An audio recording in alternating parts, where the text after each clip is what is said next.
This message is not for everyone. This message is for a specific few who resonate with what I'm about to share.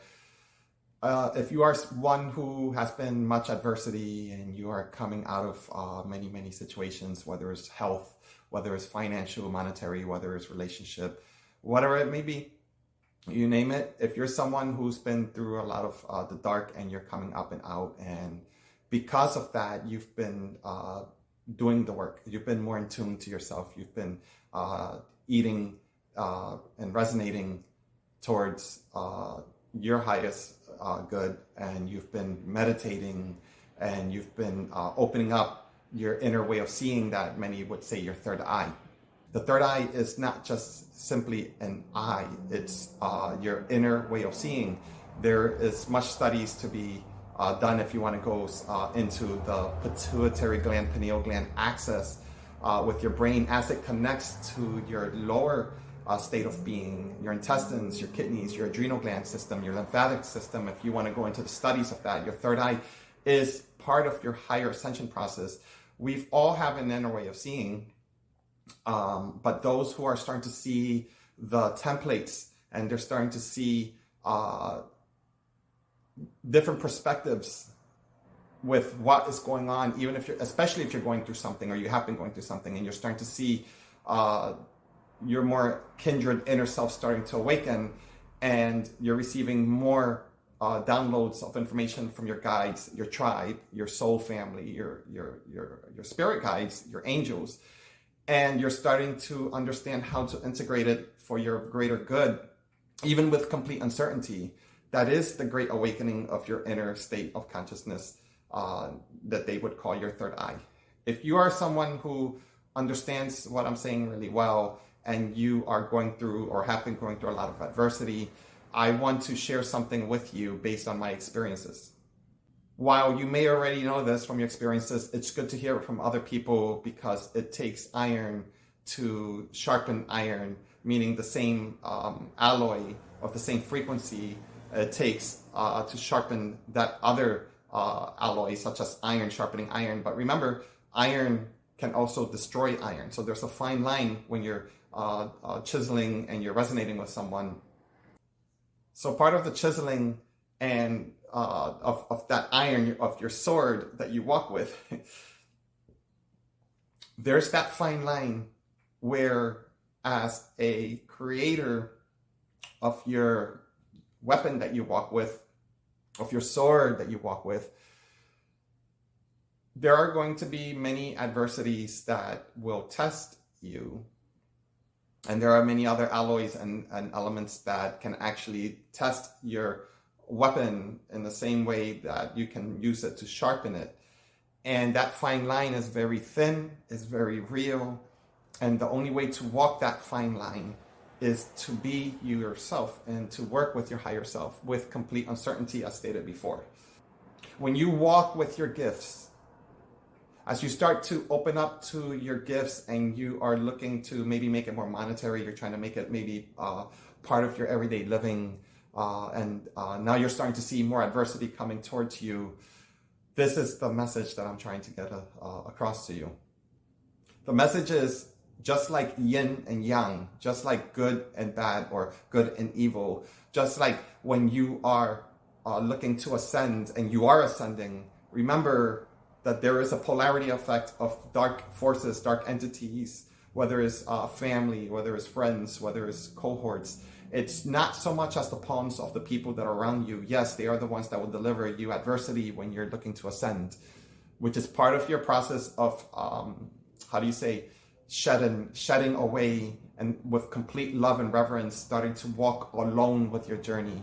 That doesn't mean not to have people around you, but to know who you are when you stand with someone else, and to discern and understand that most people who stand around you right now with our state, with what's going on in this world, quite commonly, is that they do not yet know, or they are afraid, or they're going through their own journey the same.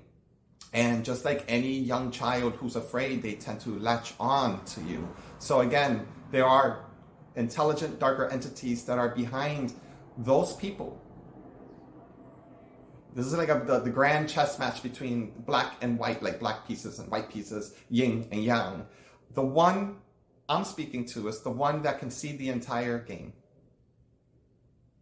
that can see the entire labyrinth that you may still be in right now, and you still may feel like that, although you're rising to the top, nothing that you're experiencing matches what you thought. And the reason being is that you're being asked to dismantle parts of you who you no longer are.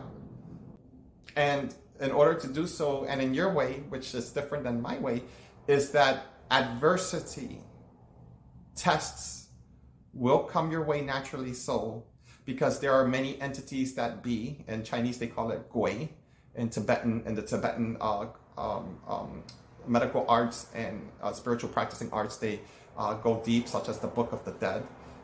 They go deep into the entire realm of human souls who have died, and other entities and other beings who have died, who have not yet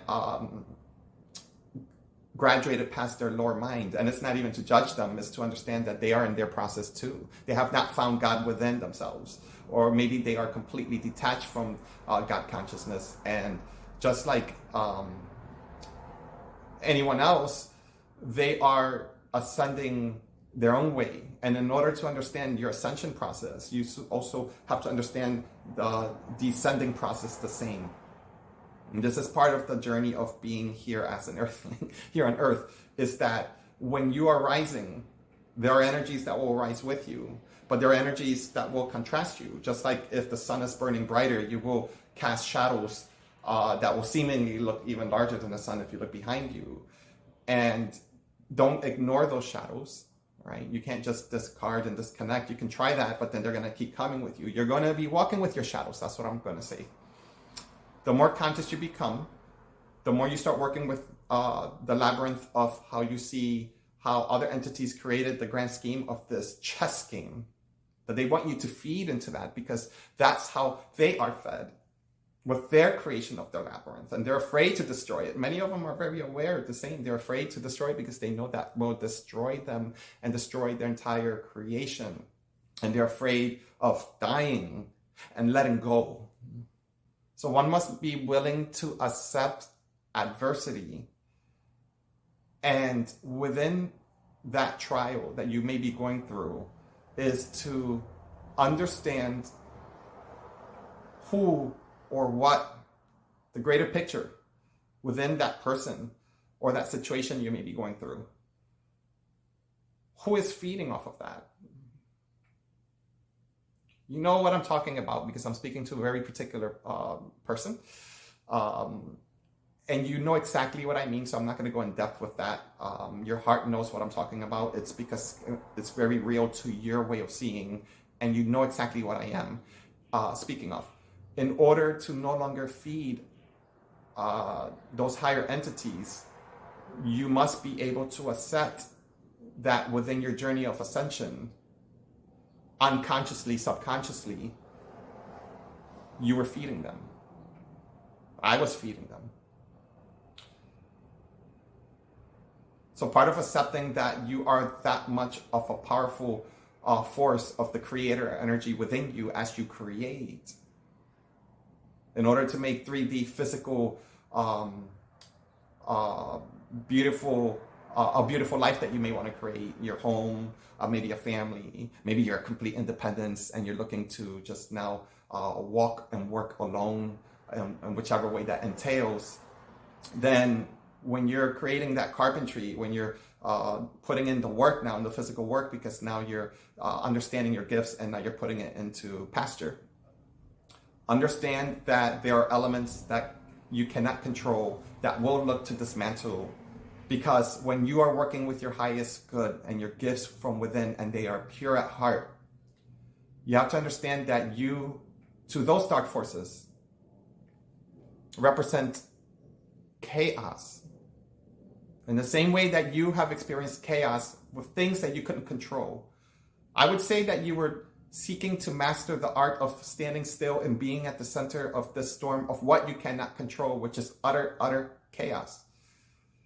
It's because that was, in a way, you may want to say, in the way I'm trying to explain it, a way of you understanding how chaos comes to you. And when you come out victorious and you come out scathed and tired, but freeing from that chaos, understand that when you're ascending now and you're finding your new roots into this labyrinth of a creation within the 3D reality, you in return to these other entities, to these other souls, these other people who are not as aware,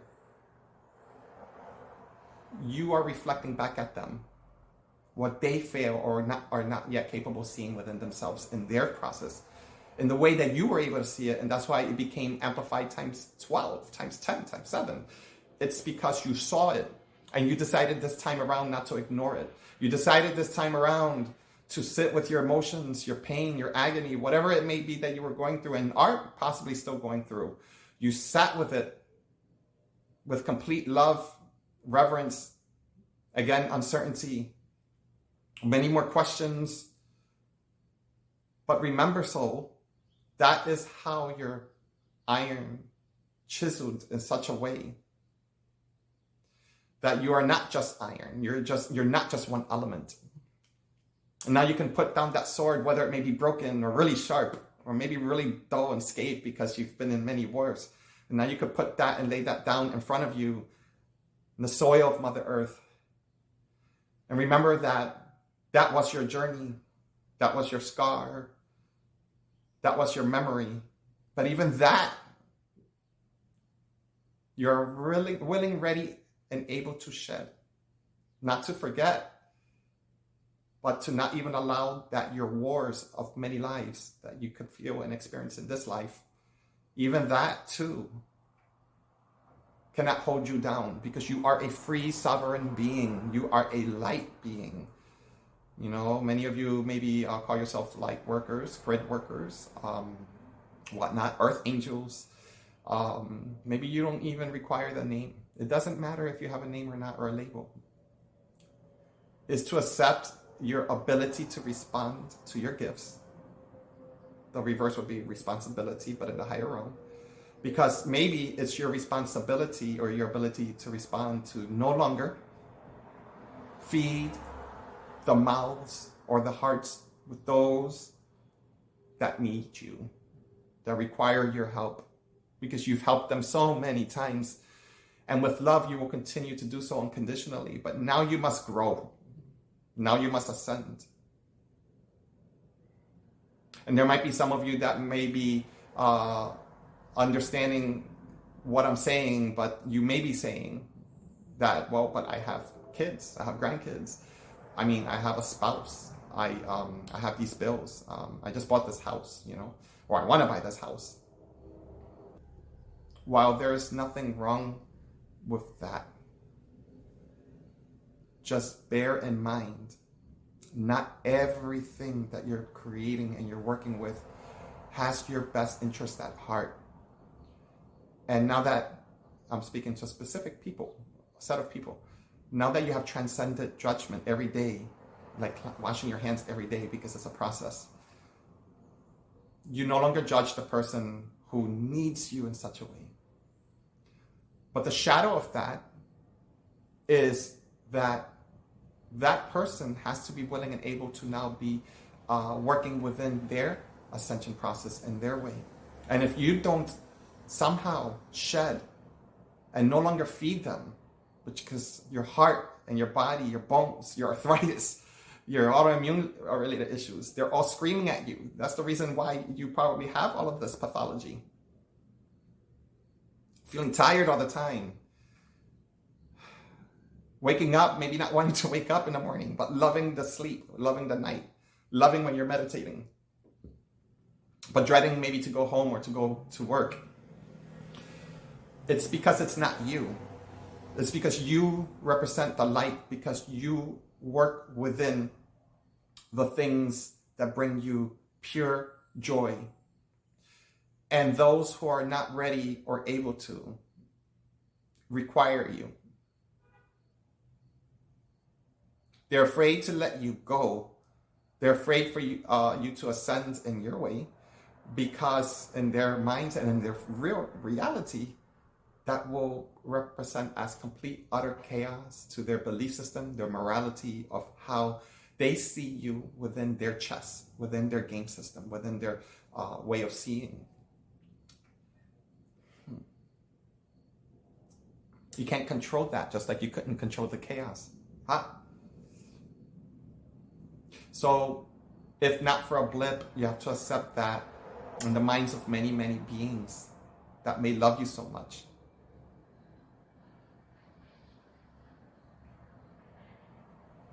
you have to accept that you are chaos to them.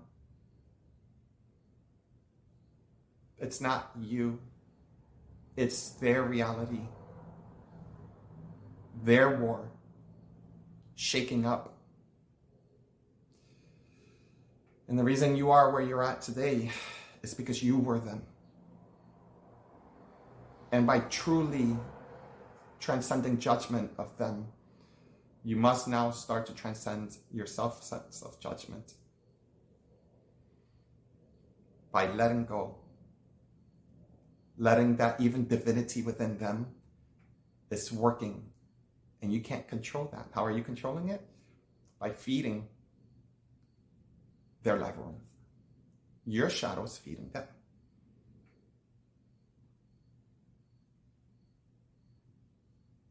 Thank them. Be grateful to them. Maybe you can't tell them with the words because they're going to probably flip the finger at you. But with complete love, in the way that you know how to, you have to thank them with complete love that they offered you a way of seeing your shadows. Because within those shadows are also, on the other side of it, very dark entities that don't want you to see. Because once you see them for who they are,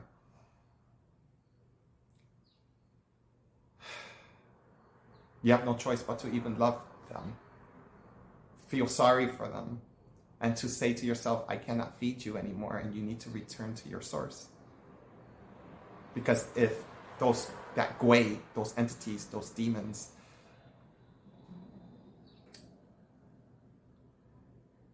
what you need to realize is that your light is feeding them inadvertently. And once you become aware of that, you allow them to return to their original source as shadows they are and die.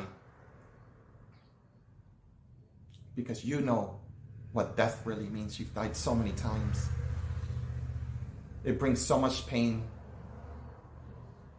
but so much joy and release on the other side of transmuting and transcending